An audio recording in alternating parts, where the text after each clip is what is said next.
Okay guys, balik natin no. So kanina ay uh, tinatry natin no na maghang sa kanyang tikon, kabilaan guys. So hindi pa rin natin na mapa-display side to side. Uh, Hindi natin alam kung bakit ayaw niya mag-display. Pero meron naman siyang mga complete na voltahe no.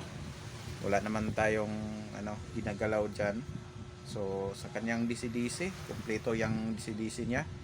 At ngayon guys ay atin nang binalik yung mga hinahang natin kanina at mayroon lang tayong mga technique, idea kung paano natin gawin no. So di ba 50 inches ang problema guys ay walang display.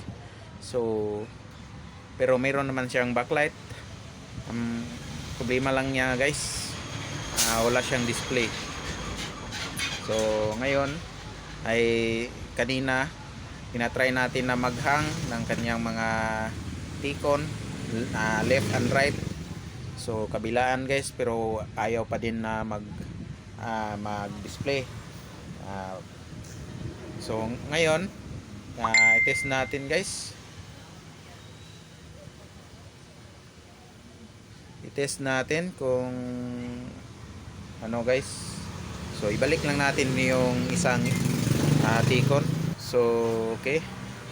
So naibalik na natin ang isang tikon guys.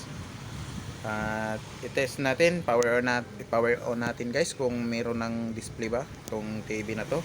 Isang diban na 50 inches na ating ni-repair ngayon. So kung bago ka lang sa ating YouTube channel no, don't forget to subscribe and like and pahit sa notification bell para meron pong mga videos na ina-upload, makatanggap kayo no sa ating mga new upload videos. So salamat no sa inyong pagsuporta sa ating YouTube channel.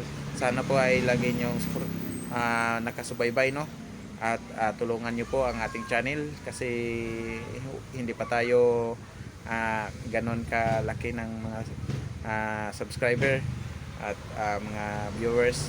At sana po matulungan nyo ang ating mga tutorial.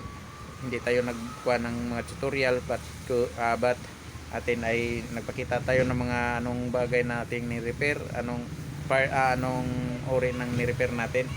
So ngayon TV naman tayo at iba't iba nating ni-repair dito sa ating channel. So salamat po at mabuhay natin kayong lahat no. Buhay kayo at sana po ay huwag kalimutan na tumulong sa channel natin.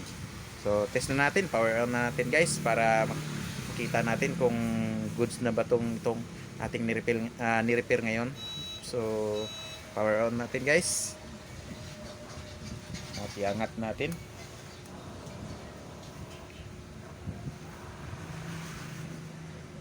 Hindi siya kanina guys, mayroon siya. Yun, hindi na. So balik. Okay, so balik naman tayo guys. So mayroon na tayong nakalimutan no. So nabalik na natin. So ngayon, test na natin guys para ma-prove natin ang ating repair ngayon. So kung na-repair ba natin, kung sana po ay na-repair naman. So ngayon guys, test natin. So plug natin yung supply sa AC. Yan dito. Okay. So naka-power standby siya. So yan. So ngayon pindutin natin ang kanyang power button switch para malaman natin kung na-repair ba natin guys.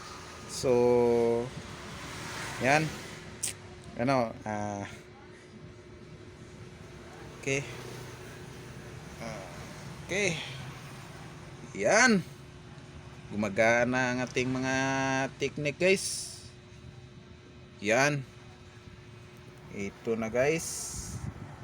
So yan guys ay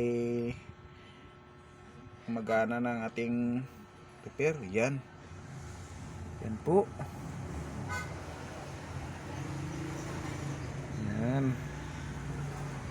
Yan siya guys. Display na siya po.